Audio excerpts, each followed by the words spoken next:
नमस्कार प्यारे बच्चों, कैसे हो आप सब। उम्मीद है आप बढ़िया होंगे, आपकी पढ़ाई बेहतर चल रही होगी।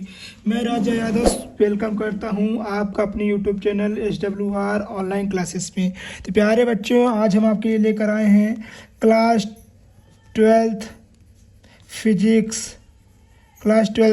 फिजिक्स, जो कि आज हम यंग का विवर्तन मॉडल देख लेंगे, जो कि आपका कमेंट आ रहा था सर विवर्तन करा दीजिए, जो कि आपके बोर्ड एग्जामिनेशन में 5 नंबर का पूछा जाता है। ठीक है, विवर्तन हो गया है। इसके बाद पहले वीडियो हमने व्यतिकरण देख लिया है और तरंगार्क देख लिया है। ठीक है, आज हम देखेंगे विवर्तन किसे कहते हैं, विवर्तन कितने प्रकार के होते हैं। फिर उसके बाद हम हो सकता है तो इसकी शर्तें भी पढ़ें, जो कि आपके बोर्ड एग्जामिनेशन के लिए बहुत महत्वपूर्ण होगा। यदि वीडियो अच्छी लगेगी आपको, तभी आप वीडियो को लाइक एंड सब्सक्राइब करिएगा, नहीं अच्छी लगेगी तो डिसलाइक अवश्य कर दीजिएगा। ठीक है, आइए देखते हैं विवर्तन किसे कहते हैं। तो इस प्रकार के मार्ग में जब प्रकाश, आइए देखते हैं विवर्तन किसे कहते हैं। तो प्यारे बच्चों, आइए देखते हैं विवर्तन किसे कहते हैं। तो विवर्तन, आइए देखते हैं। विवर्तन जब प्रकाश के मार्ग में अति सूक्ष्म अवरोध, जिसको बोलते हैं प्रकाश की तरंगदैर्घ्य की कोटि का, प्रकाश किरण अवरोध के किनारे से मुड़कर आगे बढ़ जाती है, प्रकाश की इस घटना को विवर्तन कहते हैं। विवर्तन के कारण ही सीधी रेखा में न चलकर सभी दिशाओं में फैलता हुआ चलता है। अर्थात आइए हम आपको इसको एग्जाम्पल के माध्यम से समझाते हैं। मान लीजिए ये कोई आपको यहाँ पर एक सूक्ष्म कण, मान लीजिए ब्लेड लगी हुई है। ठीक है, ब्लेड लगी हुई है, यहाँ पर हमारे पास प्रकाश है। जब प्रकाश यहाँ से निकलेंगी तो ये मान लीजिए प्यारे बच्चों, ये कोई एक हमारे पास ब्लेड है। ब्लेड तो आप जानते ही होंगे। ठीक है, मान लीजिए यहाँ पर हमारे पास कोई प्रकाश है। ठीक है, जब प्रकाश स्रोत यहाँ से हम मारेंगे तो ये कुछ इस प्रकार जाएंगे। देखिए, यहाँ मारेंगे, यहाँ जाएगी, ऐसे जाएगी।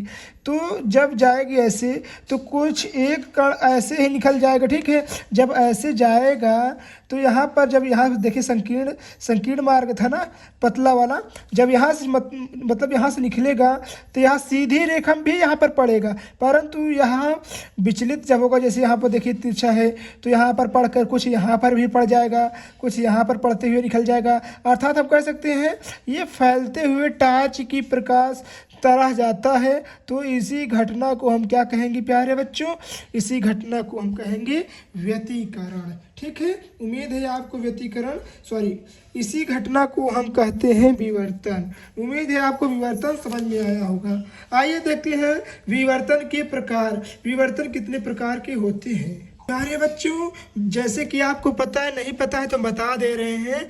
विवर्तन मुख्यतः, तो प्यारे बच्चों आपको पता हो तो ठीक है, नहीं तो हम बता दें। विवर्तन मुख्यतः 2 प्रकार के होते हैं। कितने प्रकार के होते हैं? 2 प्रकार के होते हैं। नंबर 1 फ्रेनल विवर्तन, नंबर 2 फ्राउनहोफर विवर्तन होता है। हीफर नहीं, होफर होता है। फ्राउनहोफर विवर्तन।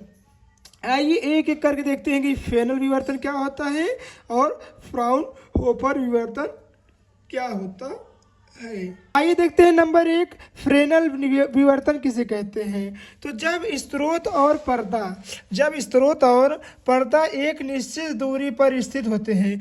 मान लीजिए कोई एक स्रोत है, यहाँ देखिए स्रोत मतलब सूर्य हो गया और ये पर्दा हो गया। ठीक है, जब स्रोत और पर्दा एक निश्चित दूरी पे है, यानी डिस्टेंस पे है, तो इसके बीच जो निर्मित होता है, जो इसके बीच विवर्तन निर्मित होगा, उससे ही क्या कहेंगे? फ्रेनल विवर्तन कहते हैं। अर्थात एक स्रोत और पर्दा के बीच एक निश्चित दूरी पर जो विवर्तन होता है, मतलब कह सकते हैं निश्चित दूरी पर स्थित होता है, तो इसके बीच जो एक स्रोत निर्मित होता है, उससे ही हम क्या कहते हैं? फ्रेनल विवर्तन कहते हैं। कि जब स्रोत और पर्दा एक निश्चित दूरी पर स्थित होते हैं, तो इसके बीच निर्मित विवर्तन को फ्रेनल विवर्तन कहते हैं। उम्मीद है प्यारे बच्चों फ्रेनल विवर्तन समझ में आया होगा। अब अब आइए आगे देखते हैं। फ्रेनेल विवर्तन में कह रहा है कि फ्रेनेल विवर्तन में किसी भी प्रकार का लेंस उपयोग नहीं किया जाता है, अर्थात हम कह सकते हैं जो फ्रेनेल विवर्तन होता है उसमें ना तो उत्तल लेंस का प्रयोग होता है और ना तो अवतल लेंस का प्रयोग होता है। इससे गोली या बेलनाकार तरंगार का उपयोग किया जाता है। जो फ्रेनेल विवर्तन होता है उसमें कौन सा बेलनाकार या गोली तरंगार क्या होता है, उपयोग किया जाता है। तो प्यारे बच्चों, तरंगार किसे कहते हैं, तरंगार कितने प्रकार के होते हैं, आप प्लीज़ कमेंट में बताना नहीं भूलिएगा, क्योंकि इसके पहले वीडियो में हमने तरंगार पढ़ा दिया है, तरंगार और उसके प्रकार को पढ़ा दिया है। अब आइए देखते हैं दूसरा नंबर टॉपिक, फ्राउनहोफर विवर्तन। It's topic is very important because it's topic is come to examination for our examination for many times. ठीक है, आइए देखते हैं फ्राउनहोफर विवर्तन किसे कहते हैं। तो जब प्रकाश स्रोत और पर्दा एक निश्चित दूरी पर न रहकर, देखिए ये पहले, इसके पहले जब हमने होफर विवर्तन फ्रेनेल विवर्तन पढ़ा था तो उसमें जो पर्दा था और स्रोत था एक निश्चित दूरी पर स्थित थे, परंतु इसमें ना तो पर्दा एक निश्चित दूरी पर स्थित रहता है और ना तो स्रोत निश्चित दूरी पर न रहकर अनंत दूरी पर स्थित रहते हैं, या तो कह सकते हैं अनंत दूरी पर स्थित होते हैं।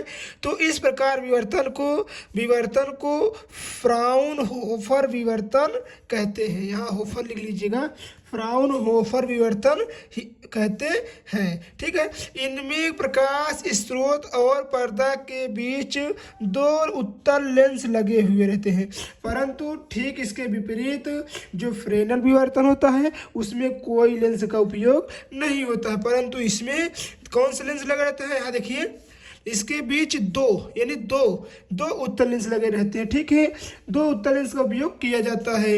इसके निर्माण के लिए समतल तरंगार का उपयोग किया जाता है।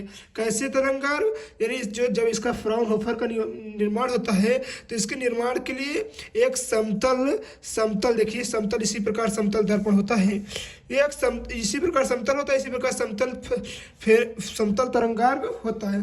तो समतल तरंगार का उपयोग किया जाता है। आइए देखते हैं, देखिए यहाँ देखिए यही है हमारा फ्रेनेल विवर्तन का चित्र। ठीक है, यहाँ देखिए एक इस प्रकार, एक यहाँ पर देखिए और एक यहाँ, तो दो उत्तल लेंस का प्रयोग किया है और वस्तु यहाँ रखी है। तो क्या कह रहा है, यहाँ देखिए वस्तु, इसमें प्रकाश स्रोत और पर्दा के बीच, इस प्रकाश स्रोत यहाँ देखिए ये है और पर्दा ये है, ये स्रोत है, ये क्या है, पर्दा। यहाँ लिख दीजिए स्रोत और यहाँ लिख दीजिए पर्दा। ठीक है, ये स्रोत है, ये पर्दा। इसमें स्रोत और पर्दे के बीच दो उत्तल लेंस का प्रयोग किया जाता है और इसके निर्माण है तो यहाँ देखिए कौन से समतल तरंगार का प्रयोग किया गया है। इसे ही क्या कहते हैं प्यारे बच्चों, इसे ही बोलते हैं फ्राउनहोफर विवर्तन। ये बहुत ही महत्वपूर्ण पॉइंट है हमारे एग्जामिनेशन दृष्टिकोण से। तो प्यारे बच्चों, उम्मीद है वीडियो आपको बहुत अच्छी लगी होगी। यदि वीडियो अच्छी लगी है तो प्लीज़ वीडियो को लाइक कर दीजिएगा एंड चैनल को सब्सक्राइब करना और शेयर करना नहीं भूलिएगा। मिलते हैं और किसी मज़ेदार टॉपिक के साथ, तब तक के लिए मुझे दीजिए विदा। जय हिंद, जय भारत।